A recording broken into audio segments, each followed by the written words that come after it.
Right now, somewhere in the world, someone is biting into their very first McDonald's French fry. And they have absolutely no idea they're tasting the result of decades of scientific engineering, corporate intrigue, and a secret ingredient that was quietly removed over 30 years ago. Welcome back to Midnight Deep Dive, where we uncover the fascinating stories hiding in plain sight. Tonight, we're taking a deliciously deep journey through the complete world of fast food. Maybe you grabbed some takeout on your way home tonight, or perhaps you're thinking about that late-night drive-through run you've been craving.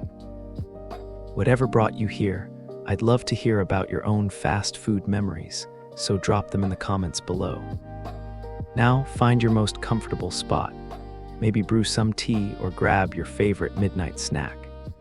And let's settle in together to explore how a simple idea about feeding people quickly became one of the most influential forces in modern history. Chapter 1: Origins and Early History. Let's start our journey not in the neon-lit parking lots of today, but in the cobblestone streets of medieval Europe, where the very first fast food was born out of necessity and human ingenuity. Picture a weary traveler in 13th century England, dust on their boots, hunger gnawing at their belly. They approach a roadside tavern where the innkeeper has learned something revolutionary: people don't always have time for a leisurely meal. So they've prepared simple, hearty fare that can be eaten quickly. Meat pies with thick, edible crusts that serve as both plate and packaging, chunks of bread and cheese, ale that's safer to drink than water. These medieval entrepreneurs were solving the same problem we face today. How do you feed people who are always on the move? The solutions were beautifully simple. Street vendors in ancient Rome sold flatbreads topped with olive oil and garlic, essentially the world's first pizza slices. In medieval London, pie men wandered the streets with portable ovens, calling out their wares in melodic voices that cut through the market noise. But let's fast forward to a moment that would change everything: New York City, 1902. The streets are alive with the clip-clop of horse-drawn carriages and the chatter of immigrants building new lives. In the Lower East Side, two entrepreneurs named Joseph Horn and Frank Hardart are about to introduce America to something magical: the automat. Imagine walking into what looks like a cafeteria, but instead of servers behind a counter, you see walls lined with small glass compartments, each containing a different dish. You drop a nickel into a slot, turn a knob, and the little door pops open to reveal your selection. Maybe a slice of coconut cream pie or a bowl of baked beans, still warm and ready to eat. The automat was like a giant, delicious vending machine, and New Yorkers were absolutely enchanted. The sensory experience was part of the magic. The gentle mechanical sounds of coins dropping and doors opening, the warm glow of food displayed behind pristine glass, the democratic nature of it all. Whether you were a Wall Street banker or a factory worker, you got the same fresh food for the same fair price. Horn and Hardart's automats became community gathering places, where strangers shared tables and conversations over affordable, quality meals. But the real revolution was still coming. In 1921, in Wichita, Kansas, a cook named Walter Anderson was experimenting with a new concept. He'd been watching how long it took to prepare food to order, and he had an idea. What if instead of making each burger individually, they prepared them in advance using an assembly line method? Anderson's burgers were small, just 2.5 inches across, but they were consistent, hot, and incredibly cheap at 5 cents each. He flattened the beef patties thin so they'd cook quickly, added a slice of onion for flavor, and served them on small buns that customers could eat in just a few bites. The restaurant was clean, with white walls and stainless steel everywhere, projecting an image of hygiene and efficiency that was revolutionary for the time. This was White Castle, and it introduced America to the concept of the hamburger as we know it. But more than that, it established principles that would define fast food forever: speed, consistency, affordability, and cleanliness. Anderson and his business partner Billy Ingram weren't just selling food. They were selling a promise that every burger would taste exactly the same, whether you bought it on Tuesday or Saturday, whether you were in Wichita or later, as they expanded, in Kansas City. The 1920s and 30s saw the birth of another phenomenon that would become deeply intertwined with fast food culture: the drive-in restaurant. Picture a warm summer evening in 1953, somewhere in suburban America. Teenagers pile into a friend's car, maybe a gleaming Chevrolet with chrome bumpers that catch the neon light. They drive to the local drive-in, where car hops on roller skates glide between the cars, taking orders and delivering food on metal trays that hook onto partially rolled down windows. These weren't just restaurants, they were social hubs, places where young people could gather, show off their cars, and enjoy a new kind of freedom that came with post-war prosperity and automobile culture. The drive-ins had jukeboxes you could operate from your car, creating a soundtrack for these evening gatherings. The air was filled with the sounds of laughter, car engines, the sizzle of grills, and the latest hits from Elvis or Chuck Berry. The food was simple but satisfying: burgers, fries, milkshakes thick enough that you had to work for each sip through those red-striped straws. But it wasn't really about the food as much as it was about the experience, the sense of community, and the intoxicating feeling of being part of something new and uniquely American. World War II changed everything, of course. Rationing meant restaurants had to be creative with ingredients. Many drive-ins closed as gas became scarce and young men went off to war. But when the soldiers came home, they brought with them a hunger for efficiency, for systems that worked, and for the kind of prosperity they'd fought to protect.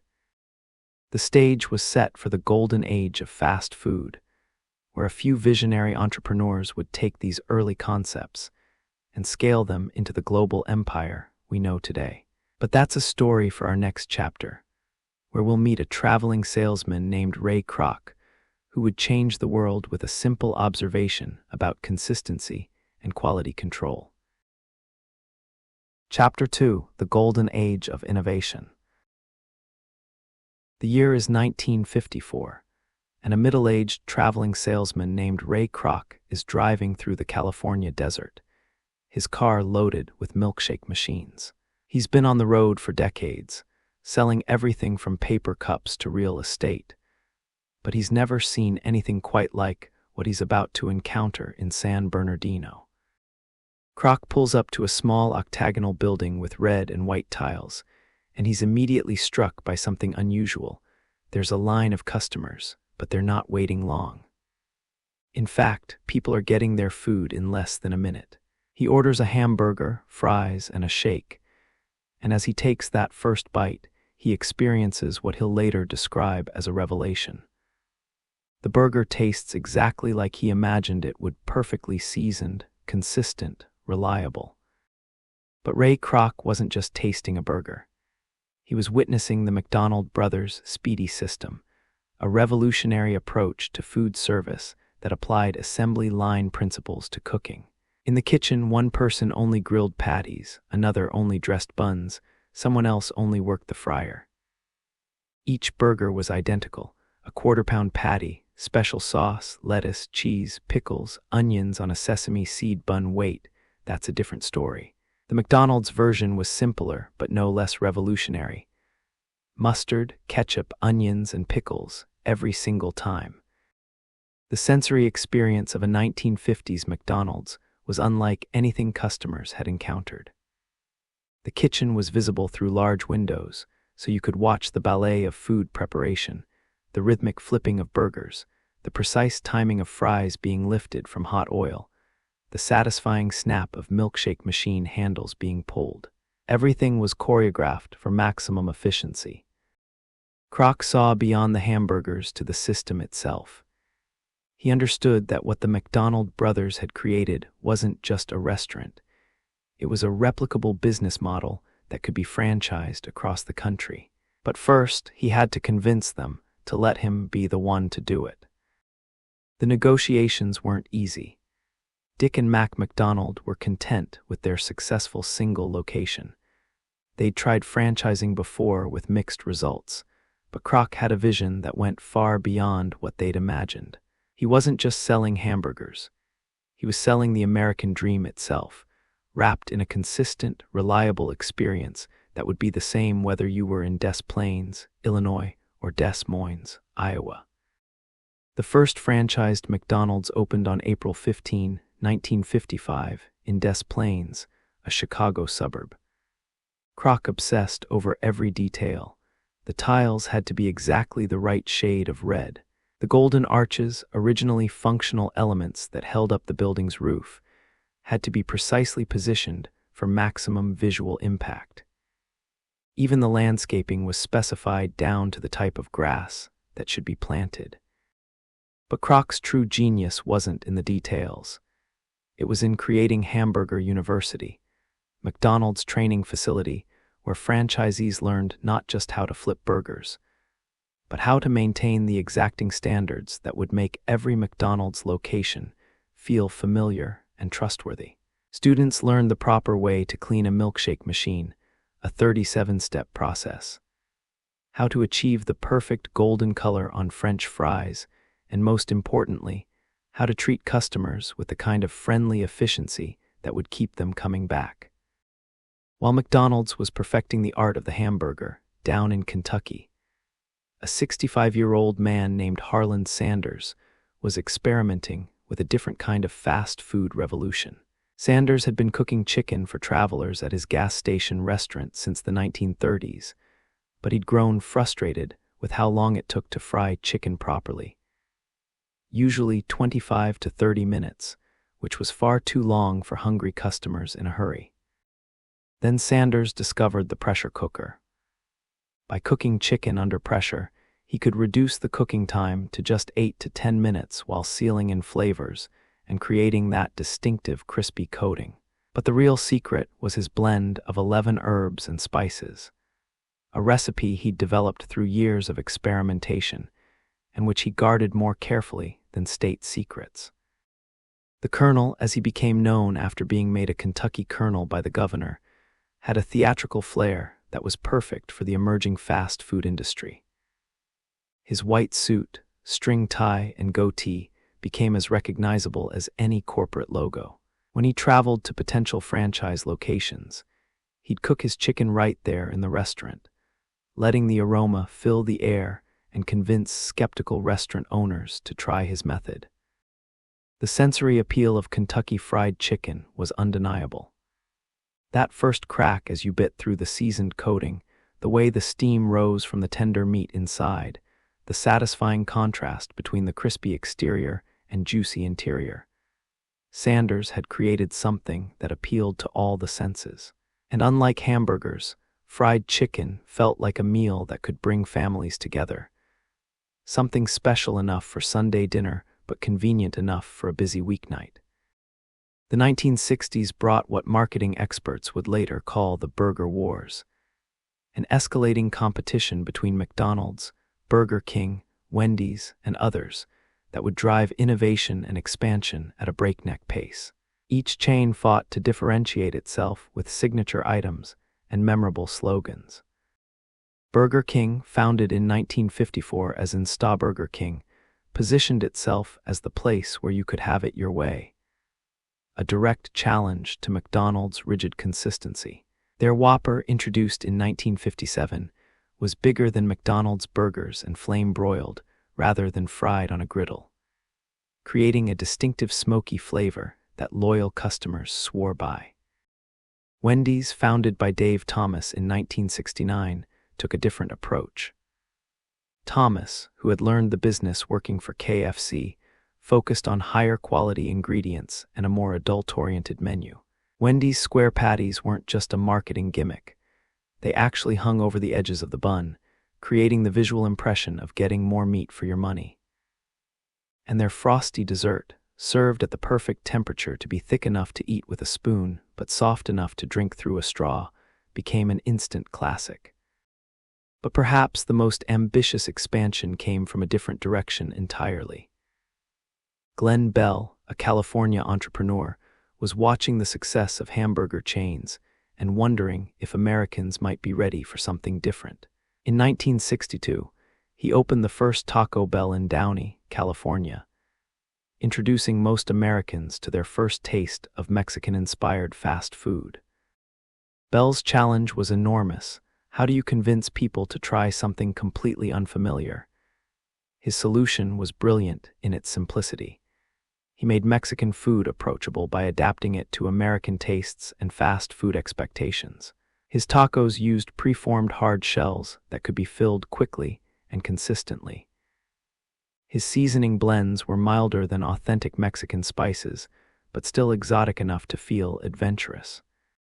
The Taco Bell experience was designed to feel like a culinary adventure within the safe confines of familiar fast food conventions. The restaurants had Spanish-inspired architecture with red tile roofs and stucco walls, creating an atmosphere that suggested authenticity while maintaining the cleanliness and efficiency that Americans expected from fast food. By the end of the 1960s, the template for modern fast food had been established. These weren't just restaurants. They were carefully engineered experiences designed to deliver consistent quality, quick service, and affordable prices. The golden age of innovation had created not just new ways to eat, but new ways to think about food, efficiency, and the American lifestyle itself. But as we'll discover in our next chapter, the real magic of fast food wasn't just in what customers could see. It was in the carefully orchestrated systems and psychological principles working behind the scenes to create experiences that would keep people coming back, often without them even realizing why. Chapter 3: Behind the Scenes Magic. Take a moment and imagine walking into a McDonald's. Before you even reach the counter, you've already been influenced by dozens of carefully calculated decisions made by teams of psychologists, food scientists, and marketing experts. The red and yellow color scheme isn't accidental. Red stimulates appetite and creates a sense of urgency, while yellow evokes happiness and optimism. Even the height of the counter, the angle of the menu boards, and the placement of the trash cans have been precisely calculated to guide your behavior. But the real magic happens in the kitchen, where food science meets mass production in ways that would have seemed like science fiction just a few decades ago. Let's start with those famous McDonald's French fries, arguably the most successful fast food item ever created. For decades, McDonald's fries had a secret ingredient that most customers never knew about: beef tallow. When Ray Kroc was perfecting his system in the 1950s, McDonald's fried their potatoes in a mixture of beef fat and cottonseed oil. This gave the fries a rich, meaty flavor that was absolutely addictive. The smell alone could draw customers from blocks away, that distinctive aroma of perfectly golden potatoes with just a hint of savory richness.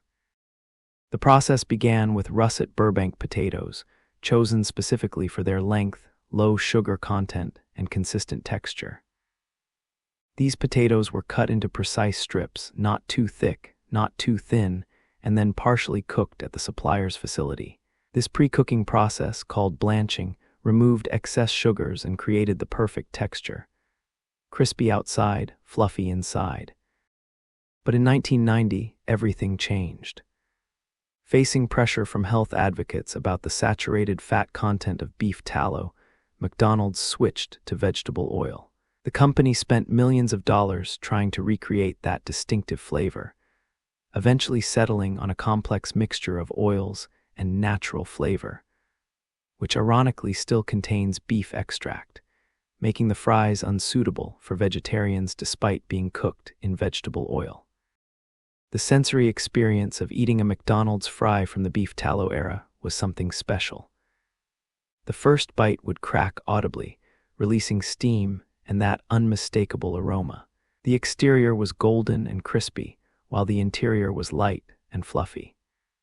Many longtime McDonald's customers swear they can still taste the difference, claiming the fries just haven't been the same since the switch.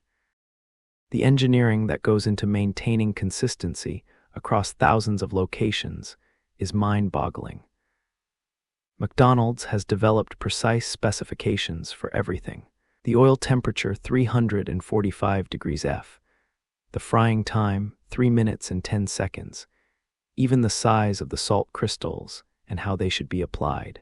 Franchise owners receive detailed manuals that read like scientific journals, with instructions for calibrating equipment and maintaining quality standards. But French fries are just the beginning. Let's talk about the secret menu phenomenon, those off-menu items that have developed their own underground culture among fast food enthusiasts. In-N-Out Burger, the California chain with an almost cult-like following, has perfected the art of the secret menu. Order your burger animal style at In-N-Out, and you'll receive a creation that exists nowhere on the official menu, but is known by every employee. A burger with pickles, extra spread, mustard grilled into the patty, and grilled onions.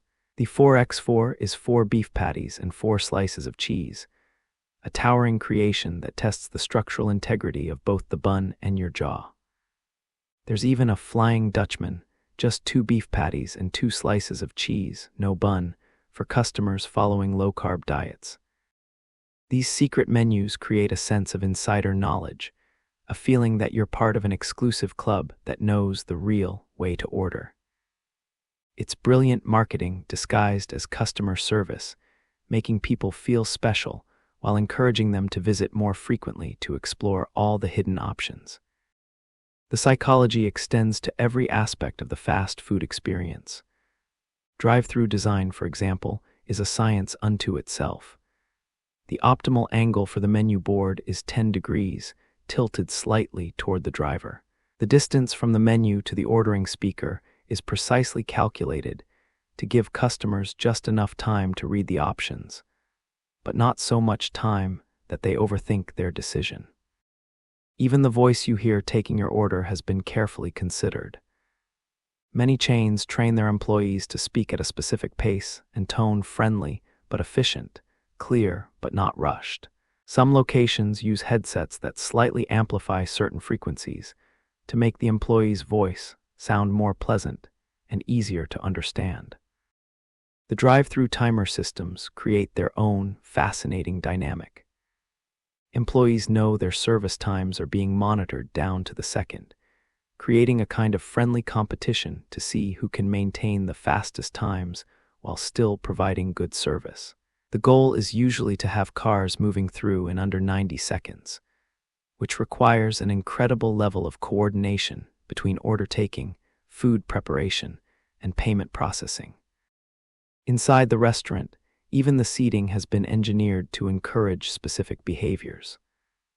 Those slightly uncomfortable plastic chairs aren't a cost-cutting measure. They're designed to encourage faster turnover. The idea is to make customers comfortable enough to enjoy their meal, but not so comfortable that they linger for hours. Fast food restaurants make their money on volume, not on customers settling in for long, leisurely meals. The Coca-Cola served at McDonald's tastes different from what you get anywhere else, and that's not an accident. McDonald's has a special partnership with Coca-Cola that includes pre-chilling the syrup, using a wider straw to enhance flavor delivery, and maintaining their fountain systems to exacting standards. The syrup is delivered in stainless steel containers rather than plastic bags, and the ratio of syrup to carbonated water is calibrated specifically for McDonald's ice, which is designed to melt at a specific rate to maintain flavor consistency as you drink. Temperature control throughout the fast food experience is crucial and often invisible to customers. The heating lamps over the food holding areas aren't just keeping things warm, they're maintaining specific temperatures that balance food safety with taste and texture. Too hot and the food dries out. Too cool and bacteria can develop. The sweet spot requires constant monitoring and adjustment. The breakfast menu at most fast food chains represents perhaps the most impressive logistical achievement in the industry. Consider what happens at McDonald's during the transition from breakfast to lunch at 10:30 a.m. In a matter of minutes, the entire kitchen must be reconfigured. Griddles that were cooking eggs and sausage must be cleaned and reset for hamburgers. Different oil must be heated for hash browns versus French fries. It's like watching a pit crew change the entire setup of a race car while the engine is still running. The Egg McMuffin, McDonald's signature breakfast item, was invented by a franchisee in Santa Barbara who was trying to create a breakfast version of a hamburger. The key innovation was using a special ring to cook the egg so it would fit perfectly on an English muffin. This simple idea required developing new equipment, training procedures, and supply chain logistics to deliver fresh eggs to thousands of locations every day. Behind all of this visible activity, there's an invisible network of suppliers, distributors, and quality control specialists working 24/7 to keep the system running. McDonald's has relationships with potato farmers that span decades, with contracts specifying not just the variety of potato to grow, but the soil conditions, fertilization schedules, and harvesting techniques that will produce the most consistent results. The meat used in fast food has its own fascinating science. Those perfectly round burger patties aren't formed by hand. They're created by machines that can produce thousands of identical patties per hour, each one exactly 1/10 of a pound before cooking, which shrinks to about 1.6 ounces after cooking due to moisture loss. The meat itself is a carefully calibrated blend of different cuts, ground to a specific texture and fat content that will cook quickly and consistently while maintaining flavor. Even the ice in your drink has been engineered for the fast food experience. The ice makers in most fast food restaurants produce small, tube-shaped cubes that melt slowly and don't foam up the soda as much as traditional ice cubes would. The size and shape maximize the cooling effect while minimizing dilution, ensuring that your drink tastes the same from first sip to last. As we've seen, fast food isn't just about serving food quickly. It's about creating a complete sensory experience that's engineered to be satisfying, consistent, and memorable. But these innovations didn't stay contained within American borders. In our next chapter, we'll explore how fast food traveled around the world, adapting to local tastes while maintaining its essential character, creating some truly surprising and delightful variations along the way. Chapter 4: Global Adventures. Picture stepping into a McDonald's in Mumbai, and you're immediately struck by something unexpected. There's not a single beef burger on the menu. Instead, you're greeted by the Maharaja Mac, made with chicken, or the Makaloo Tikki, a vegetarian burger featuring a spiced potato patty that's become one of McDonald's most popular items in India. The familiar golden arches are there, the red and yellow color scheme is the same, but the sensory experience is entirely different. The air is filled with the warm spices of cumin, coriander, and turmeric rather than the standard American fast food aromas. This is the fascinating story of how fast food conquered the world not by imposing American tastes, but by adapting to local cultures in ways that often surprised even the companies themselves. The globalization of fast food became a two-way street, with international markets not just receiving American innovations, but contributing their own ideas that would eventually influence menus back in the United States. Let's start our global journey in Japan, where McDonald's faced perhaps its biggest challenge yet, when it opened its first location in Tokyo's Ginza district in 1971. Japanese consumers had no cultural reference point for hamburgers. The concept of eating beef between two pieces of bread was completely foreign. Even the idea of eating with your hands rather than chopsticks was considered uncouth by many potential customers. The solution came from Den Fujita, the Japanese businessman who brought McDonald's to Japan. Rather than trying to change Japanese culture, he positioned McDonald's as a gateway to American culture itself. He marketed the restaurants as places where young Japanese could experience a piece of America, complete with American music, American-style service, and that uniquely American sense of casual efficiency. The early Tokyo McDonald's was a sensory revelation for Japanese customers. The bright lighting was different from the dimmer, more intimate atmosphere of traditional Japanese restaurants. The speed of service was almost shocking. In a culture where proper preparation and presentation of food was considered an art form requiring patience, getting a complete meal in under 2 minutes felt almost magical. But the real breakthrough came when McDonald's introduced items that bridged Japanese and American tastes. The ebi shrimp burger became hugely popular, as did the samurai pork burger. The teriyaki McBurger, with its sweet and savory glaze that was familiar to Japanese palates, showed how global brands could maintain their core identity while embracing local flavors. In the Philippines, McDonald's faced fierce competition from Jollibee, a local chain that understood Filipino tastes better than any international brand could initially hope to. Jollibee's burgers were sweeter than American versions, reflecting the Filipino preference for sweet flavors even in savory dishes. Their fried chicken was served with rice rather than fries, and their spaghetti, yes, spaghetti at a burger chain, featured a sweet-style sauce with hot dogs that perfectly matched local preferences. McDonald's response was swift and smart. They introduced rice meals, developed Filipino-style fried chicken, and even added spaghetti to their menu in the Philippines. The McRice hamburger patties served over rice with a fried egg on top became a local favorite that would never work in American markets, but perfectly captured the Filipino approach to fast food. Over in the Middle East, fast food chains had to navigate complex religious dietary laws while still maintaining their brand identities. McDonald's restaurants in Muslim countries serve no pork products, and all meat must be halal.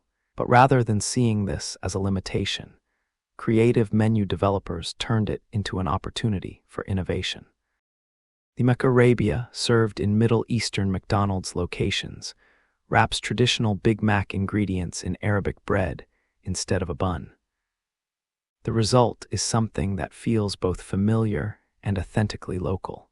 In Saudi Arabia, McDonald's introduced the McKebab, while in Egypt they developed the McFalafel. Each of these items maintained the McDonald's commitment to quick service and consistent quality while respecting local food traditions.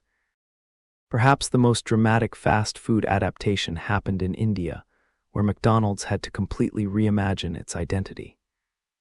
In a country where a significant portion of the population is vegetarian and cows are considered sacred by Hindus, a burger chain faced seemingly impossible challenges. The solution was revolutionary. McDonald's India operates completely separate kitchens for vegetarian and non-vegetarian items, with different colored spatulas, separate fryers, and even separate staff to avoid any cross-contamination. The vegetarian menu is extensive, featuring items like the McSpicy Paneer cottage cheeseburger and the Pizza McPuff, a fried pastry filled with pizza-flavored filling. Walking into a McDonald's in Delhi is a completely different sensory experience from visiting one in Detroit. The air carries the complex aromas of Indian spices, cardamom, ginger, and green chilies mixed with the familiar smell of French fries. The McCurry pan, a curry served in an edible bread bowl, represents perhaps the most dramatic departure from traditional McDonald's fare, while still maintaining the brand's commitment to convenience and consistency. But globalization wasn't just about big American chains adapting to local markets. It also gave rise to indigenous fast food concepts that would eventually influence global trends. Consider the success of Nando's, the Portuguese South African chicken chain that became a phenomenon in the UK and Australia with its peri-peri spiced chicken. Nando's created something unique: fast food with a soul. Their restaurants felt more like casual dining experiences, with flame-grilled chicken cooked to order and a variety of spice levels from mild to extra hot that would challenge even the most adventurous eaters. The sensory experience was intense. The smell of grilled chicken mixed with African bird's eye chilies, the sight of flames flickering over the grills, the satisfying char marks on perfectly cooked chicken. In Asia, we see fascinating hybrid concepts that blend fast food efficiency with traditional food culture. Yoshinoya, the Japanese chain specializing in gyudon beef bowl over rice, represents fast food stripped down to its absolute essence, just beef, onions, and rice, but prepared and served with incredible speed and consistency. You can walk into a Yoshinoya, order, eat, and leave in under 10 minutes. But the quality rivals what you might find at a traditional Japanese restaurant. The Korean approach to fast food has been equally innovative. Latteria, Korea's largest burger chain, serves items like the bulgogi burger, made with marinated Korean beef, and the shrimp burger with a whole battered and fried shrimp as the main ingredient. But perhaps more interesting is how Korean fast food culture embraced delivery long before it became popular in Western markets. In Seoul, you can have almost any fast food delivered 24 hours a day, creating a dining culture that exists primarily in homes and offices rather than in restaurant spaces. China presents perhaps the most complex fast food market in the world. KFC has been incredibly successful there, becoming the country's largest restaurant chain, but they've had to adapt in surprising ways. Chinese KFC locations serve congee rice porridge for breakfast, offer dragon twister wraps with Peking duck flavor, and even serve egg tarts for dessert. The Colonel's image is ubiquitous, but the sensory experience is distinctly Chinese. The sound of Mandarin conversations, the aroma of five-spice seasoning, the sight of customers sharing family-style buckets of chicken in a way that reflects Chinese communal dining traditions. Local pizza chains in different countries tell their own stories of adaptation. In Japan, pizza topped with mayonnaise, corn, and squid became popular at chains like Pizzala. In India, Domino's offers pizzas with paneer tikka and tandoori chicken. In Brazil, pizza topped with green peas, hard-boiled eggs, and even chocolate became local favorites. These adaptations weren't just about changing toppings. They represented fundamental shifts in how fast food could function in different cultural contexts. In some countries, fast food became a family dining experience.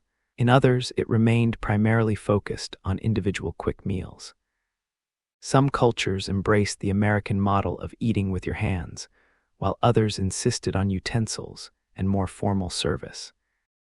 The most successful global fast food brands learned to think locally while maintaining global standards for quality and service. This led to innovations that would eventually make their way back to home markets. The McCafe concept, which brought coffee shop culture to McDonald's, actually started in Australia before being rolled out globally. Many of the healthier menu options that became popular in American fast food restaurants were first developed for European markets where health consciousness developed earlier. But perhaps the most important lesson from fast food's global adventure is how it demonstrated that food is one of the most powerful cultural ambassadors we have. When people in different countries embraced adapted versions of American fast food, they weren't just adopting new eating habits. They were participating in a global conversation about convenience, taste, and the role of food in modern life. Chapter 5: Quirky Food Science. In a sterile laboratory in suburban Chicago, Dr. Rachel Martinez adjusts her safety goggles and peers into a beaker containing what looks like ordinary vanilla ice cream. But this isn't dessert. It's the latest attempt to solve one of fast food's most persistent mysteries. Why do McDonald's ice cream machines break down so frequently? The answer involves a fascinating intersection of food science, mechanical engineering, and corporate politics that reveals just how complex seemingly simple fast food items really are. Those soft-serve machines aren't just refrigeration units. They're precision instruments that must maintain exact temperatures, monitor bacterial levels, and coordinate multiple mechanical processes simultaneously. The ice cream mix itself is a marvel of food engineering. It's not just cream, milk, and sugar blended together. The mixture includes stabilizers like carrageenan, derived from seaweed, to maintain texture, emulsifiers like mono and diglycerides to keep fats properly distributed, and precisely calibrated amounts of air that get whipped in during the freezing process.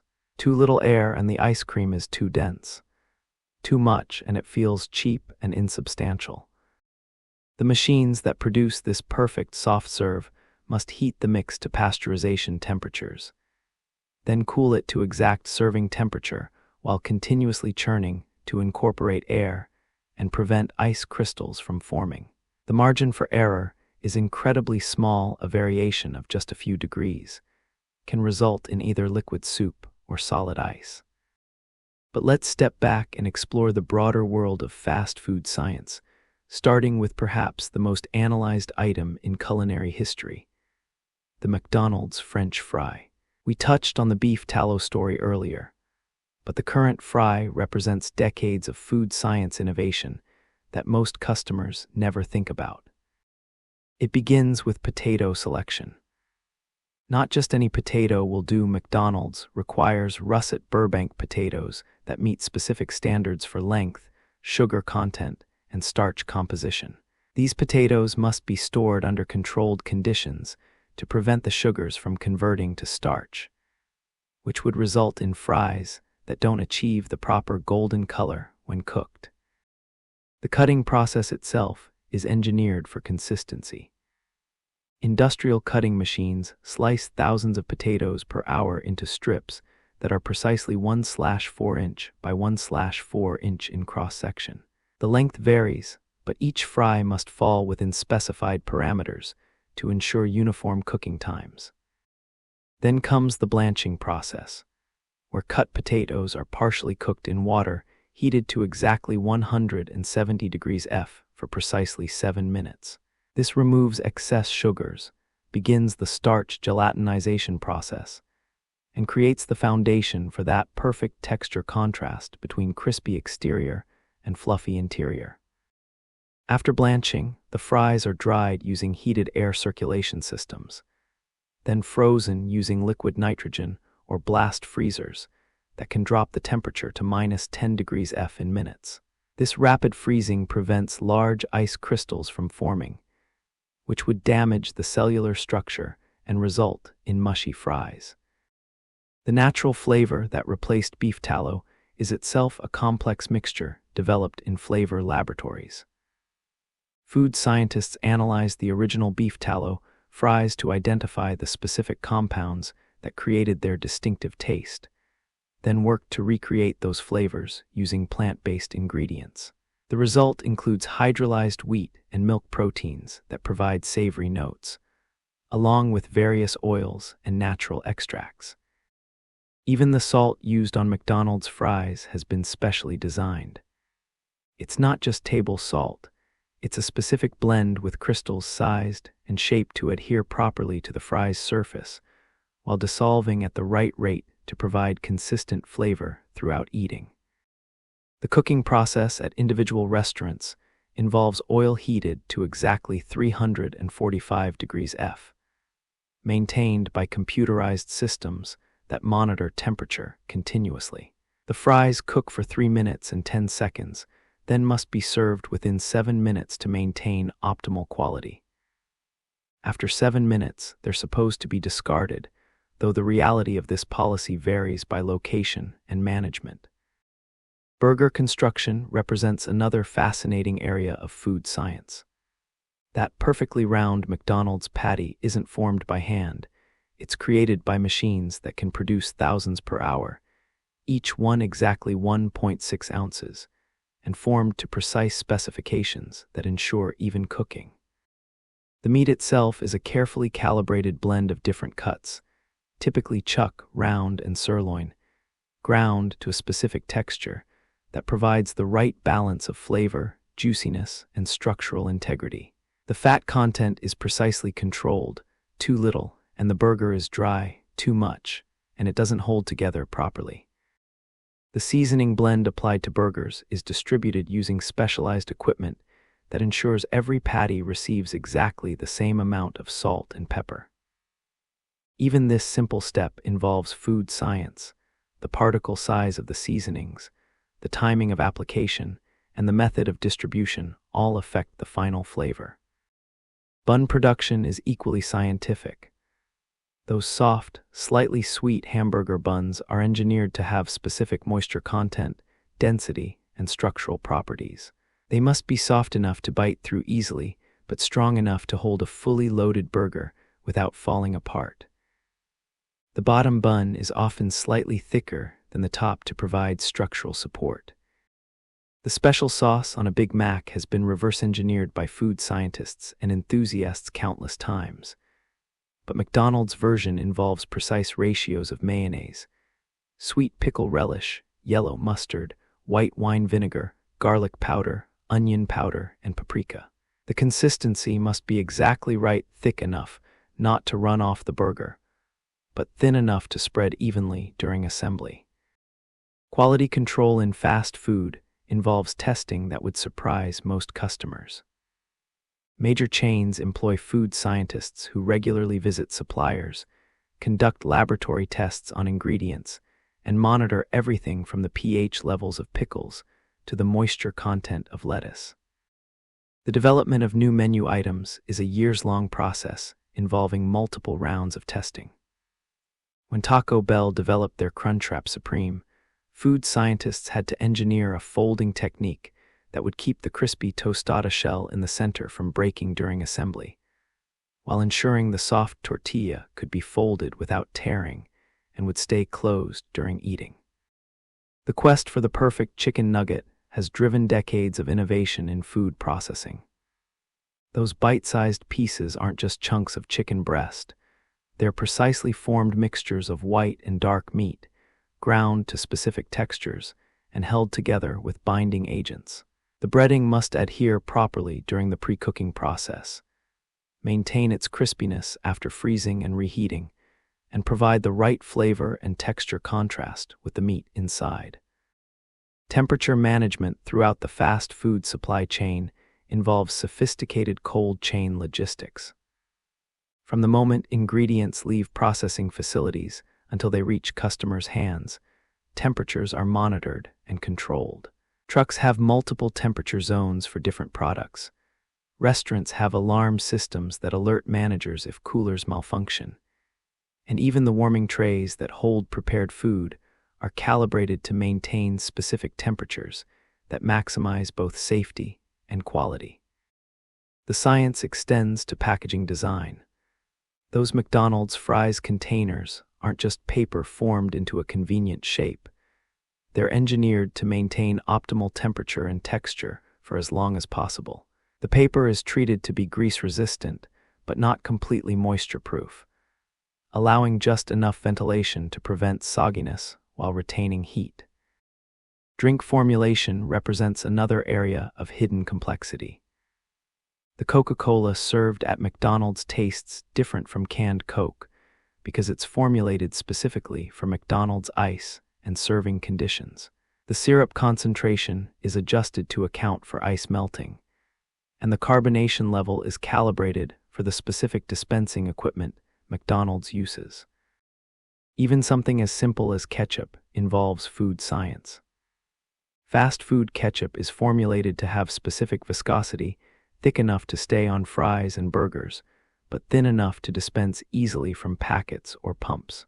The flavor is adjusted to complement specific menu items, and the packaging is designed to maintain quality during storage and transport. The pursuit of consistency across thousands of locations requires standardization that goes far beyond recipes. Equipment specifications, cooking procedures, and quality control measures are documented in manuals that read like engineering textbooks. Franchise owners receive detailed instructions for calibrating equipment, measuring ingredients, and maintaining standards. Behind all of this science is a constant drive for efficiency and cost control. Food scientists work not just to create delicious products, but to develop items that can be prepared quickly by workers with minimal training, using equipment that's reliable and cost-effective to maintain. The intersection of food science and mass production has created a food system that can serve billions of meals per year with remarkable consistency. Whether you order a Big Mac in Miami or Minneapolis, the food science ensures it will taste virtually identical, an achievement that required decades of research, testing, and refinement. As we'll see in our next chapter, this scientific approach to food production hasn't been without controversy. As fast food's impact on health, culture, and society has sparked debates that continue to shape the industry today. Chapter 6: Cultural Impact and Controversies. The year 2004 marked a watershed moment for fast food culture, when a documentary filmmaker named Morgan Spurlock decided to eat nothing but McDonald's food for 30 consecutive days. Super Size Me wasn't just a film.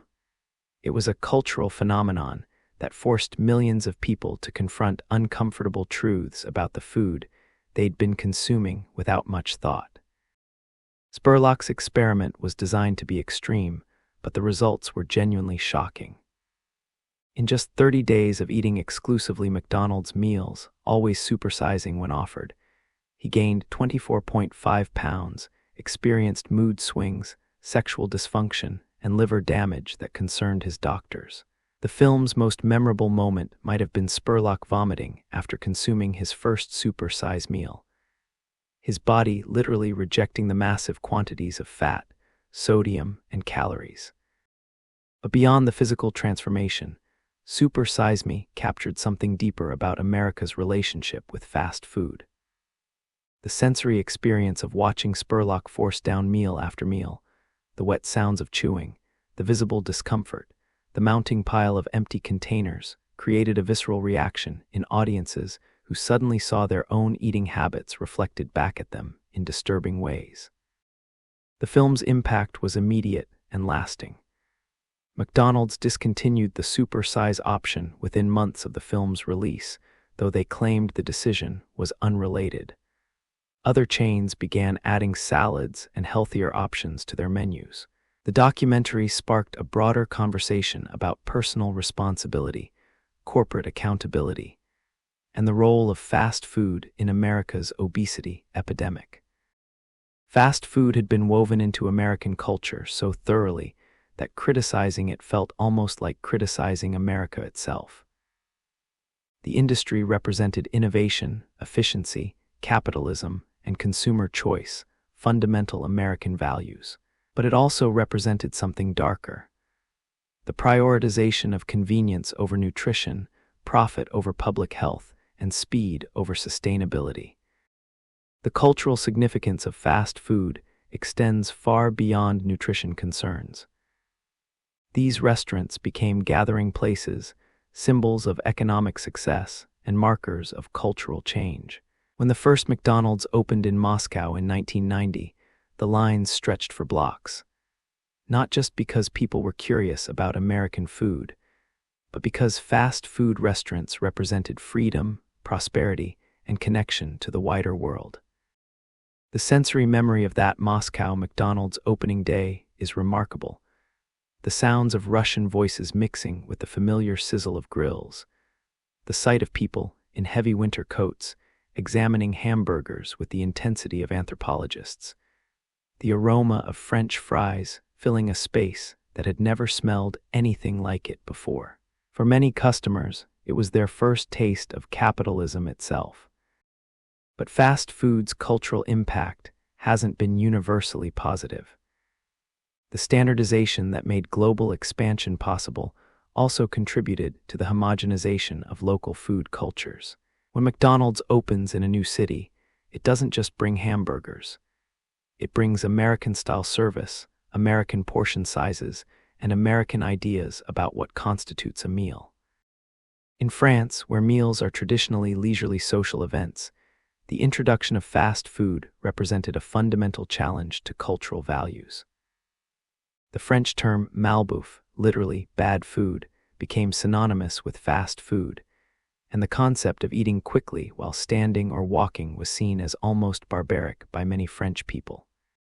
The resistance wasn't just cultural, it was political. In 1999, French farmer José Bové became an international symbol when he dismantled a McDonald's construction site in Millau, France. Bové saw McDonald's not just as unhealthy food, but as a symbol of American cultural imperialism, globalization, and the destruction of local agricultural traditions. The protest had a theatrical quality that captured global attention. Bové and his supporters didn't just tear down construction materials, they organized the dismantling like a performance, complete with speeches about preserving French food culture and supporting local farmers. The sight of a McDonald's sign being taken apart piece by piece became a powerful visual metaphor for resistance to globalization. Fast food's impact on labor relations has been equally controversial. The industry's reliance on low-wage workers, minimal benefits, and high turnover has made it a focal point for debates about economic inequality and workers' rights. The Fight for $15 movement, which began with fast food workers striking for higher wages, brought national attention to the struggles of working people in America's service economy. The sensory experience of a fast food strike is powerful. The silence of closed restaurants, the sight of picket lines where drive-through lanes should be busy, the sounds of chanting workers demanding dignity and fair wages. These strikes challenged the industry's business model and forced consumers to consider the human cost of cheap, convenient food. The environmental impact of fast food represents another area of growing concern. The industry's massive scale means its environmental footprint is equally massive, from the resources required to produce billions of hamburgers annually to the packaging waste generated by takeout culture. Consider the environmental cost of a single McDonald's hamburger. The water required to raise the cattle, grow the grain to feed them, and process the meat. The fuel needed to transport ingredients from farms to processing facilities to restaurants. The energy required for refrigeration throughout the supply chain. And the packaging that protects the food, but often ends up in landfills or as litter. The Fast Food Packaging Institute estimates that Americans throw away enough fast food packaging each year to circle the earth 47 times if laid end to end. The sight of fast food containers littering highways and city streets became so common that it sparked municipal campaigns against littering, with some cities specifically targeting fast food waste. But the industry has also driven innovations in sustainable packaging. McDonald's commitment to sourcing all packaging from renewable, recycled, or certified sources by 2025 represents a massive undertaking that could influence packaging standards across many industries. The development of compostable cups, recyclable containers, and reduced plastic packaging solutions has been driven partly by fast food companies responding to environmental concerns. Fast food's role in childhood obesity has sparked particularly intense debates about marketing practices and social responsibility. The sight of cartoon mascots selling hamburgers to children, toy promotions that made fast food meals irresistible to young customers, and restaurants located near schools all came under scrutiny from health advocates and concerned parents. The Happy Meal became a particular target of criticism. The combination of food, toys, and marketing, specifically designed to appeal to children, seemed to many critics like an unfair manipulation of young minds. Some cities passed ordinances requiring restaurants to meet certain nutritional standards before including toys with children's meals, while others banned such promotions entirely.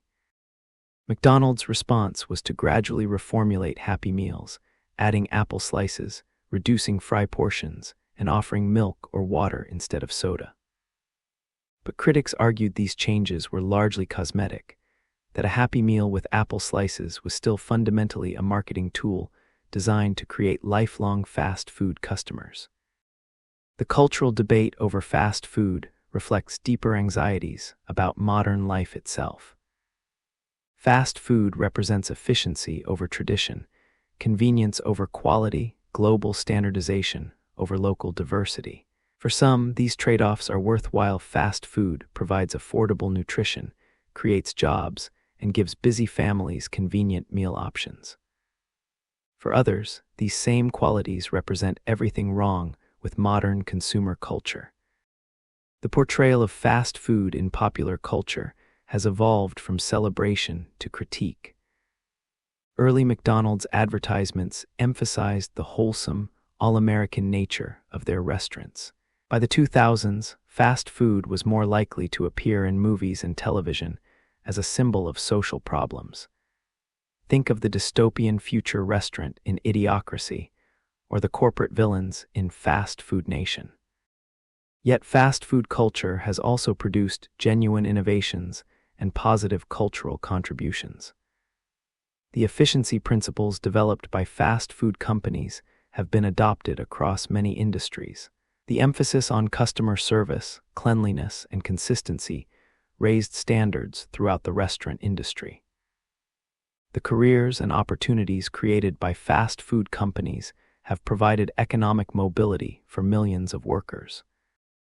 The late-night fast food run became a cultural ritual for young people, creating shared experiences and memories. The comforting familiarity of fast food made it an anchor point for travelers and a source of consistency in an increasingly mobile society. The democratic nature of fast food, where a construction worker and a CEO could eat the same meal at the same price, embodied certain American ideals about equality and accessibility. Perhaps most importantly, the debates sparked by fast food culture have led to broader conversations about nutrition, labor rights, environmental sustainability, and corporate responsibility. The industry's critics have pushed for changes that have benefited consumers and workers, while the industry's innovations have contributed to efficiency and convenience that many people value.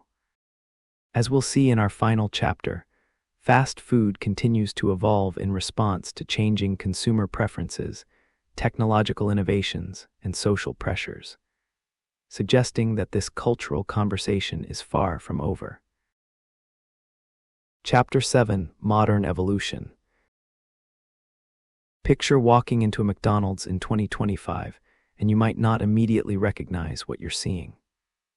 There's no traditional counter with cashiers. Instead, large touchscreen kiosks dominate the ordering area, their colorful interfaces responding to customer touches with gentle haptic feedback. In the corner, a robotic arm precisely assembles Big Macs, each movement calculated to create perfect consistency. Behind the scenes, artificial intelligence analyzes sales patterns and automatically adjusts inventory orders, while an app on your phone tracks your burger's progress from grill to bag. This isn't science fiction, it's the reality of how fast food is transforming itself to meet the demands of a digital age. But the changes go far deeper than just technology. The entire concept of what fast food can be is being reimagined by entrepreneurs, consumers, and established chains alike. The plant-based revolution represents perhaps the most dramatic shift in fast food since the invention of the drive-thru. When Burger King introduced the Impossible Whopper in 2019, it wasn't just adding another menu item. It was fundamentally challenging the assumption that fast food had to be based on animal products. The sensory experience of eating an Impossible Burger is deliberately designed to be indistinguishable from beef. The patty sizzles on the grill, releasing the distinctive aroma of cooking meat. It browns in the same way beef does, thanks to a molecule called heme that's produced using genetically engineered yeast.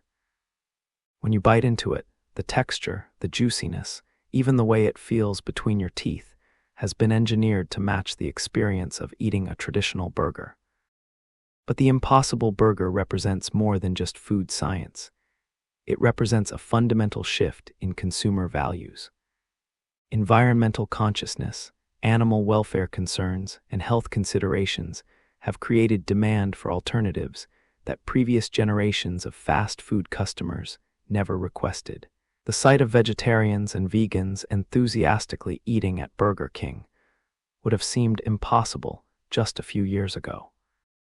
The development process for plant-based fast food has been fascinating to observe. Companies like Impossible Foods and Beyond Meat spend years reverse engineering the experience of eating meat, using everything from advanced chemistry to focus group testing to perfect their products.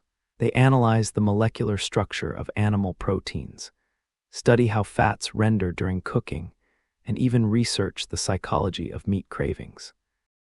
White Castle became an unlikely pioneer in this space, introducing plant-based sliders before much larger chains.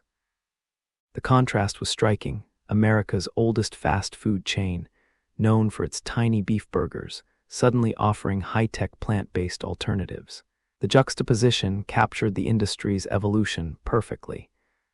Traditional concepts being transformed by cutting-edge innovation. The ghost kitchen phenomenon has revolutionized how we think about fast food restaurants themselves. These are commercial kitchens that exist solely to prepare food for delivery. No dining rooms, no customer interaction, sometimes no recognizable brand presence at all. A single ghost kitchen might house 5 different restaurants, each existing only as an app icon and a selection of dishes optimized for delivery. Walking through a ghost kitchen is like seeing the fast food industry stripped down to its essential elements. There are no red and yellow color schemes, no comfortable seating, no carefully designed customer experience.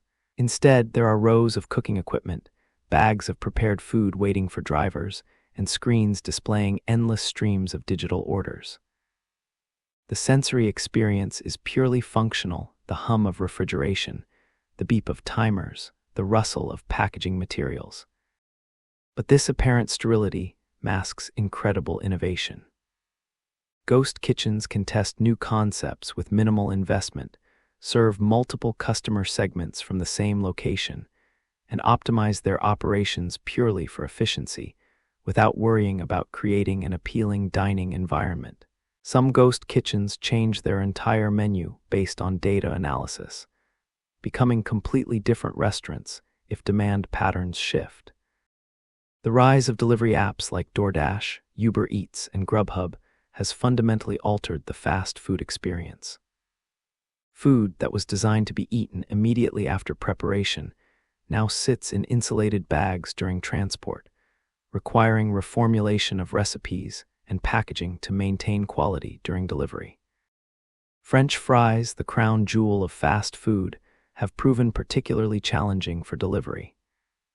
Their texture deteriorates rapidly, going from crispy perfection to soggy disappointment in just a few minutes. Some chains have developed special packaging with ventilation systems to prevent moisture buildup. Others have reformulated their fries with coatings that help maintain crispiness longer. A few have given up on delivering traditional fries altogether, instead offering alternatives like sweet potato fries or seasoned wedges that travel better. The data generated by delivery apps has created new insights into consumer behavior.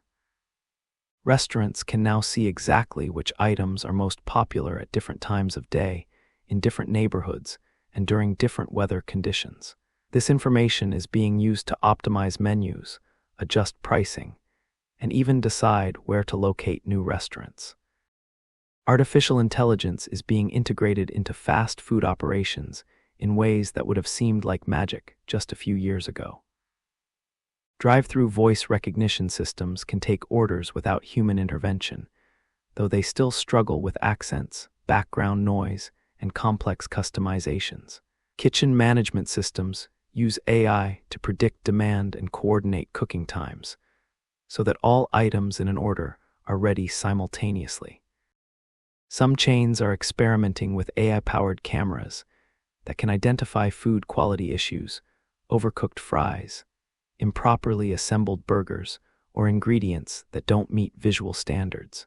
The technology isn't perfect yet, but it represents the kind of quality control that could eventually surpass human judgment in consistency and accuracy. The personalization possibilities offered by digital ordering are transforming the customer experience. Apps can remember your previous orders, suggest modifications based on your preferences, and even adjust recommendations based on time of day, weather, or current promotions. The data collection involved is extensive. Restaurants now know not just what you ordered, but when, where, how often, and what you considered but didn't purchase. This level of personalization creates a different kind of relationship between customers and fast food brands. Instead of the anonymous transactions that characterized traditional fast food, digital ordering creates ongoing relationships with detailed customer profiles. Some people find this helpful and convenient. Others find it invasive and manipulative. The COVID-19 pandemic accelerated many of these technological trends while also forcing innovations in safety and service delivery. Contactless payment, curbside pickup, and enhanced sanitization procedures went from experimental features to essential operations almost overnight. Drive-thrus, which had been losing popularity to delivery, suddenly became more important than ever. The sensory experience of fast food during the pandemic was dramatically different. The absence of dining room sounds, conversations, music, the general buzz of activity made restaurants feel eerily quiet. The sight of employees in masks and gloves, while necessary for safety, added a clinical feel to what had always been casual dining experiences. Hand sanitizer dispensers and social distancing markers became as common as napkin dispensers and trash cans. But the pandemic also sparked innovation in unexpected areas. Some chains developed entirely new service models, like McDonald's curbside pickup or Taco Bell's go-mobile locations designed specifically for app orders. Others experimented with outdoor dining solutions, creating socially distanced patio spaces that many customers preferred even after restrictions ended. The fast casual segment, which bridges the gap between traditional fast food and casual dining, has seen tremendous growth. Chains like Chipotle, Panera, and Sweetgreen offer the speed of fast food with higher quality ingredients, more customization options, and dining environments that encourage lingering rather than quick consumption. These restaurants represent a different philosophy about fast food. The kitchen operations are often visible to customers, emphasizing transparency and freshness. The ingredients are positioned as healthier, more natural, or more ethically sourced. The ordering process encourages customization, building your own bowl, choosing from multiple protein options, selecting from arrays of fresh toppings. The sensory experience of fast casual dining is deliberately different from traditional fast food. The sounds are softer, less beeping and buzzing, more chopping and sizzling.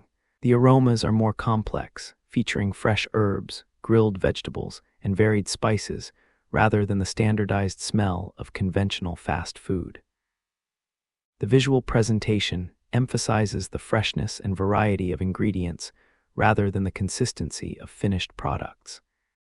Sustainability has become a major focus for fast food companies, driven by both consumer demand and environmental necessity.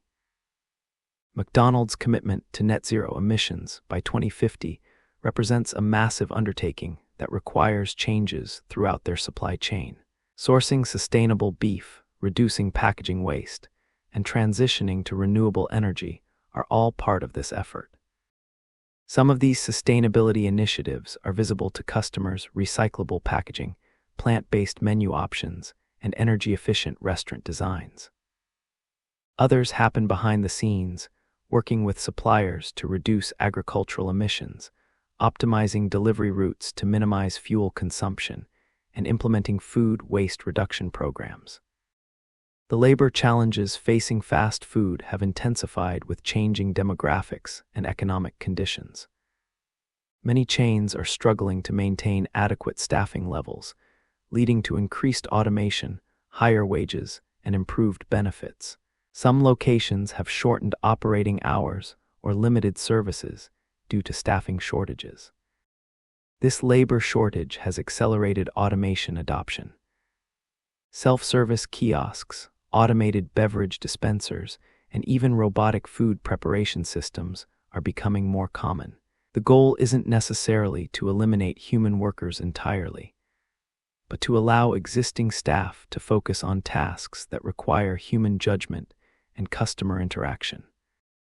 The future of fast food seems likely to involve even more technological integration, personalization, and adaptation to changing consumer preferences. Virtual reality menu previews, drone delivery, and fully automated restaurants are all being tested or developed. At the same time, there's growing interest in local sourcing, artisanal preparation methods, and dining experiences that emphasize community and connection. The industry that began with simple hamburgers and assembly line efficiency has evolved into something far more complex and varied. Today's fast food encompasses everything from traditional drive-thrus to ghost kitchens, from plant-based burgers to AI-powered ordering systems. The constant throughout this evolution has been the fundamental promise of fast food convenient, affordable, consistent meals for people living busy lives. As we look toward the future, fast food will undoubtedly continue evolving, adapting to new technologies, changing consumer values, and global challenges. The industry that transformed how the world eats shows no signs of slowing its pace of innovation and change. And there we have it, friends, the complete story of fast food. From those medieval meat pie vendors calling out their wares on cobblestone streets to the AI-powered kitchens of today. What started as a simple solution to feeding people in a hurry has become one of the most influential industries in human history, touching every aspect of our lives from culture and economics to technology and health. The story of fast food is really the story of us, our need for convenience in busy lives, our desire for familiar comforts in an uncertain world, and our endless capacity for innovation and adaptation. Whether you love it or critique it, there's no denying that fast food has shaped the modern world in profound ways. So the next time you hear that familiar sizzle of a grill or catch the aroma of French fries on the evening air, remember that you're experiencing the culmination of decades of human ingenuity, creativity, and determination. Thanks for joining me on this delicious journey through history. Sweet dreams, and I'll see you next time for another midnight deep dive into the fascinating stories that surround us every day.